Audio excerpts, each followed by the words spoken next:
কল্যাণপুরে ছাদের চিলেকোঠায় বাবা ছেলেকে আটক করে নিয়ে ভয়াবহ শারীরিক নির্যাতন ও চাঁদা আদায়ের ঘটনায় 3 জন গ্রেপ্তার এবং আলামত উদ্ধার সংক্রান্তে র্যাব 4-এর আজকের এই ব্রিফিংয়ে সবাইকে স্বাগত জানাচ্ছি। আপনারা জানেন, বাংলাদেশ আমার অহংকার এই স্লোগানকে ধারণ করে র্যাপিড অ্যাকশন ব্যাটালিয়ন তার প্রতিষ্ঠাকালীন সময় থেকেই সন্ত্রাস জঙ্গিবাদ নির্মূল সহ বিভিন্ন অপরাধে জড়িত অপরাধীদের আইনের আওতায় নিয়ে এসে জনগণের আস্থা অর্জন করতে সক্ষম হয়েছে। র্যাব 4 সন্ত্রাস জঙ্গিবাদ নির্মূল পাশাপাশি বিভিন্ন অপরাধী গ্রুপ এবং চাঁদাবাজদের আইনের আওতায় নিয়ে আসার জন্য সদা সচেষ্ট।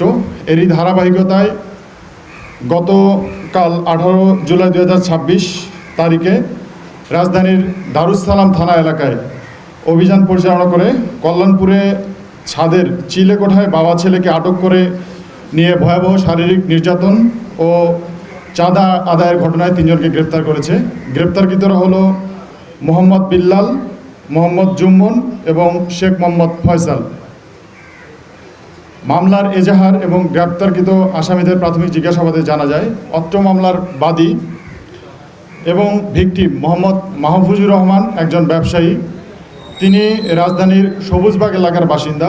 তিনি গত 2 জুলাই সন্ধ্যার সময় তার খালাতো ভাইয়ের বাসা মোহাম্মদপুরে ব্যবসায়িক আলোচনার জন্য আসেন এবং সেখানে আলোচনা শেষে তার ছেলে 13 বছর বয়সী ছেলে সহ মোটরসাইকেলে করে সবুজবাগে বাসায় ফিরছিলেন। পথিমধ্যে কল্যাণপুরে পানির কেনার জন্য তিনি দাঁড়ান। পানি কেনা শেষে তিনি মোটরসাইকেল স্টার্ট দিতেই 5-6 জন একটি গ্রুপ এসে তাকে দেশীয় অস্ত্রের মুখে জিম্মি করে এবং সেখান থেকে দারুস সালাম টাওয়ারের পাশে দিয়ে একটি পুরাতন একটি ভবনের ছাদে নিয়ে যায়। একটি চিলেকোঠা, যেটি একটি প্রায় পরিত্যক্ত বিল্ডিংয়ের মতো, খুবই জীর্ণ অবস্থা।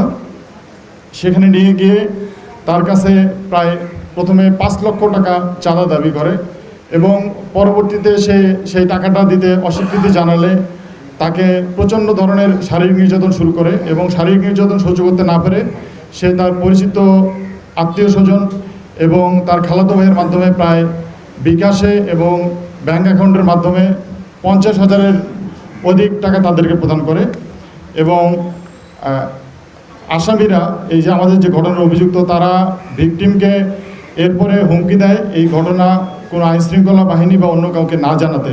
যদি জানায় তাহলে তাদের পরিণতি আরও ভয়াবহ হবে।